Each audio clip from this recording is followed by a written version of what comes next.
Hello, ladies and gentlemen, and welcome to the Leadership Lounge with Marlowe Foster 2019. We're going to be on the grind in 2019, tackling the tough issues and speaking with true game changers in the nonprofit and political space. Issues such as social and economic justice, minority opportunities in corporate America, the state of HIV/AIDS, tackling child pediatric trauma, and more will be front and center in the lounge. But first, to open 2019, we welcome back Louis Fawcett. Louis is president of the National Association of Nonprofit Organizations and Executives. With everyone being refreshed for the new year and all the New Year's resolutions, we thought we would bring Louis back to discuss what resolutions you should have for your nonprofit as an executive director, a board member, and an overall organization. It's time to kick back on the Leadership Lounge with Marlowe Foster. Well, Happy New Year, Louis, and thank you for returning to the Leadership Lounge to open our 2019 season. I thought it'd be interesting for our listeners, in your role as president of the National Association of Nonprofit Organizations and Executives, I thought it'd be interesting to get a flavor of kind of the best that you experienced in 2018, working with nonprofits, and then maybe some of the heartbreak or some of the disappointment you had. And then we can look forward to 2019 and see what's on the horizon for you and your organization. Thanks, Marlowe. It's great to be back with you. It is interesting as we start a new year, people sign up for the gym, they order a Nutrisystem, they get a personal trainer. And, the bottom line is paying for those things does not guarantee you're going to get healthy and lose weight. You have to follow the program. And I see the same thing happening in the nonprofit sector. Roughly a third of organizations are never even able to really get started with serious organizational development and fundraising growth because they're conflicted. They can't get out of the way of themselves. They say they want to do it. They know what they should do, but they just can't move forward with the program.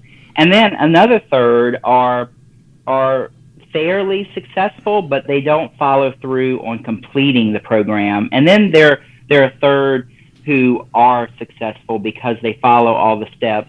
And in a football analogy, they hold on to the ball all the way into the end zone. Mm-hmm. I work with organizations all over the country, and I'll start with two examples that were tragic in this last year. There was one organization who had a great cause, great case for support.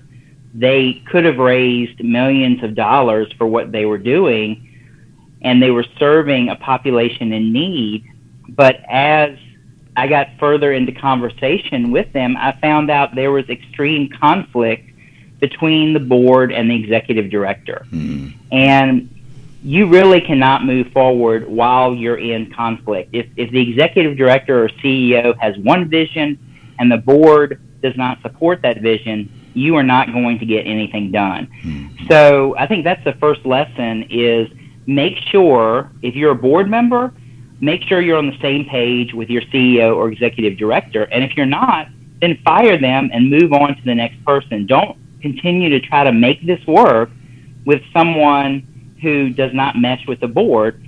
And the converse is true. If you're an executive director or CEO and your board is not on board with your vision, then you either need to clean house and get a different board, or you need to move on to another organization because you are not going to be effective. And donors can sense conflict. They're not stupid. They hear things going on in the community, and they know when a board is in conflict with the executive director or CEO.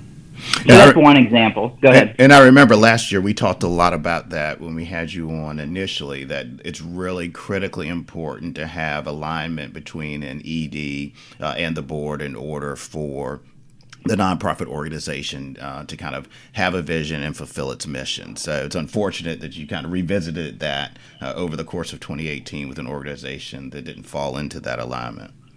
And that's why we prefer to have smaller boards. We encourage organizations to have 6 or 7 people on your board who are all aligned with the vision of the CEO. That's what we've seen to be most effective. Then I worked with another organization, and as I had more conversation with them, again, a great cause, helping a great population that really needed their assistance. But the leader of the organization just refused to pick up the phone and call supporters. And, I know that for some people it can be difficult, especially if you're introverted or you're more passionate about the program work and you really don't want to do fundraising. But you have to pick up the phone. And if you simply exercise that muscle of picking up the phone and leaving messages for people and making appointments for people, it gets easier. But those first few times can be difficult, but they are essential. It's like the political candidate that wants to have the $1 million campaign and refuses to call political contributors. You see that a lot of times in the political space, where you have someone who on paper is an amazing candidate, but they never can pick up the phone and make that ask for their campaign fund, and their campaign ends up floundering.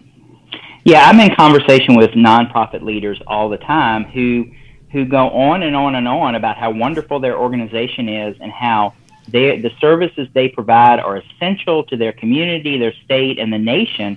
And then they'll say to me, I don't understand why people aren't giving us money. Well, there are 1.5 million nonprofits in this country, and if you don't pick up the phone, somebody else with another organization will. And you have to be in front of your donors constantly. Well, was anything heartwarming in 2018? Was there anything exciting or any clients? Absolutely. Absolutely. The flip side is working with organizations who are not afraid to pick up the phone in all size markets, in small towns like in Mississippi and in rural Virginia, and in larger towns in Wisconsin and in Georgia. I saw nonprofits who were tremendously successful because every day they had a list of 10 people to call, and they picked up the phone and they called, and out of 10 people, they get 3 or 4 appointments, and then they get 1 or 2 major gifts for their organization. And, in baseball, if you got 300, you're in the Hall of Fame. Well, that means you got out 7 times. Right. And you failed 7 out of 10 times, and yet you're in the Hall of Fame. And so, and why is it that we love to see a baseball player who bats 300 and we envy him, but then when we turn to ourselves and picking up the phone and one person doesn't take our call or doesn't agree to meet with us, we get depressed and we quit and we think, we're doing something wrong, or they don't like us. It has nothing to do with it. Make those 10 phone calls. If you get 3 people to talk to you, you're going to be in the Hall of Fame. That's great. I mean, Michael Jordan used to tell the story all the time, and people always show the videos, the clips of him making the game-winning shot. And there was one commercial a long time ago where he said, look, I've made the game-winning shot X amount of times, but I've missed that final shot far more times than I've made it. People only remember the shots that I've made, but I've missed so many. So, and his dedication and his drive and his follow through, I think, really aligns with what you're talking about in the nonprofit community, just having that focus and having that commitment. Yeah, and it's that discipline. It only takes 15 to 20 minutes to make 10 phone calls every day. But if you don't do it the first thing in the morning, then other things come up, other emergencies, other urgent matters, other things that people put on your plate and that pull your attention away from fundraising. And all of a sudden it's Friday afternoon and you haven't called anyone.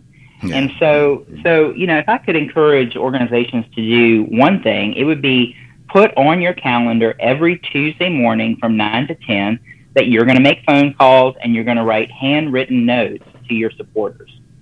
And, even if you just leave a message for someone and say, Jack, thanks so much for what you're doing in the community. I would love the opportunity to sit down and chat with you. Or if you write a note and say, thank you so much for your gift last year. I hope in the next month or two we can sit down. We can't do this without you. That kind of personal touch goes a long way. People are inundated with emails and social media and things bombarding them from everywhere, but a personal phone call, and not a text, not an email, and a personal handwritten note will set you apart from other organizations. And if you make 10 phone calls every week and you have 3 or 4 meetings with donors every week, you are going to be just going to the moon with more money than you've ever had before. And the way you can do that, you know, another thing to focus on in 2019 is come up with a list of your top 100 supporters or potential supporters. You don't need to reach 5,000 donors or 1,000 donors. You know, don't think that oh, if we get 1,000 people to give $1,000, we'll have $1 million. That's not the way it works. That's not at all the way it works. You're going to have 40 to 50 major donors to fund 90% of what you do. So come up with your list, your top 100 list, and it's roughly going to be a third. They're going to be a third of the people on there who are going to give to you every year. They love your organization, and you need to steward those relationships so that you can keep them, supporting your organization. Then you're going to have a third of folks who maybe just gave for the first time in 2018, or you have a close, 1 degree of separation to them, and you need to go ahead and secure their support and then begin to steward them for larger gifts. And then you're going to have a third of your list that's more of a long shot, more of a cold call, and that section of your list is more fluid. You're moving people on and off of that list. But if you will simply focus on 100 relationships in 2019, and you will have 3 to 4 meetings every week, and you see if you have 3 to 4 meetings every week, and you have 48 weeks in which to do that, you know, that is 152 meetings with major donors. All right. Now, and I've heard you say you have 40 to 50 individuals who will fund 90% of your organization. And I'm just kind of interested in that. So does that hold true for both small, medium, and large nonprofits, or does it really depend on the size of the organization? Well, it's certainly different if you're talking about a children's hospital or a major university. You're going to have a broader base for support. But even those large organizations can identify their top 100 donors very clearly. And certainly if your nonprofit has a budget of less than $10 million, which that's the vast majority of nonprofits, so probably most of the people listening to this podcast have a budget under $10 million. If you just simply focus on your top 100 givers, you will be just fine. And what I see over and over again is people getting distracted. They get distracted by the shiny ball of oh, let's do a social media campaign, or let's do a 5K or a glow run or something like that. And all of these things take tremendous amount of work, and they don't monetize, and they don't produce long-term supporters. But there is no substitute for face-to-face fundraising and face-to-face relationship development. You know, if you go into a casino, you will see the posters and hear the stories about the people who won the jackpot. But for every one person who wins a jackpot, there are thousands of losers. and it's the same in the nonprofit arena. You know, you may hear about a nonprofit who puts a 90-second video online and raises millions of dollars, but don't just stay out of the casino. Don't try to do those one-off things. There's no get-rich-quick scheme. Just simply call people, sit down with people, have coffee, lunch, dinner, and enjoy time, and figure out how you can help them achieve their goals. Make a point of listening and asking open-ended questions. So rather than going into the conversation with your list of 3 things that you need for your organization, don't do that at all. Go into the conversation with a list of 3 questions that you can ask to help you get to know the donor and figure out how you can help them achieve their goals, how you can help them. And then that gesture that investment in that relationship is going to come back in the long term to help your organization. So when thinking about 2019, I want you to fill in the blank for me on this question. So if a nonprofit has blank on their list of New Year's resolutions, it needs to go. What needs to go for a nonprofit? A golf tournament. Says the lover of golf. Yeah, I love golf. But, unless you got, and again, I know that there are exceptions to this, right? I know that there are people who can raise $1 million at a golf tournament. Right. But the days of golf tournaments raising money for small and medium nonprofits are over. It is just too much work to try to raise $25,000. And let me put in there, get rid of the golf tournament, get rid of the silent auction. I mean, why are we spending hundreds of hours trying to get a car wash gift card for $25 that somebody is going to pay $15 for at a silent auction? It's ridiculous. Right. That's great. So you may have hit on this, kind of as we've been talking, but and one of these things definitely would be, more concentration on making those fundraising calls, but for nonprofits in 2019, any kind of final tips or ways to really get their organization energized going into the year? Internally, when we're talking about what happens in the office, if you've got an employee who's not performing, just cut her loose. It's time. He is not going to change. If you have sat down with him or her and laid out their job description and made clear what their goals are and what they need to do, and they still are not doing it, then it's time to cut ties with that person and move on to someone who's going to be more effective in that role. So stop beating your head against that wall. And so that's one thing internally. And then externally, just commit to reallocating your time so that if you're a nonprofit leader, you are spending more time with donors than you are on program support. And if you simply do that, you will have more money than you need to hire the right people to do the program support. Well, Louis, I think we've given the nonprofit community a lot to think about going into 2019. I want to thank you for coming back to kick off the new season of Leadership Lounge. And I look forward at the end of the year to having you back to talk about what great experiences you had in 2019. And hopefully more of them are more heartwarming than they are disappointing. So, Louis, thank you so much for joining us again. All right. Thanks, Marlowe. Take care.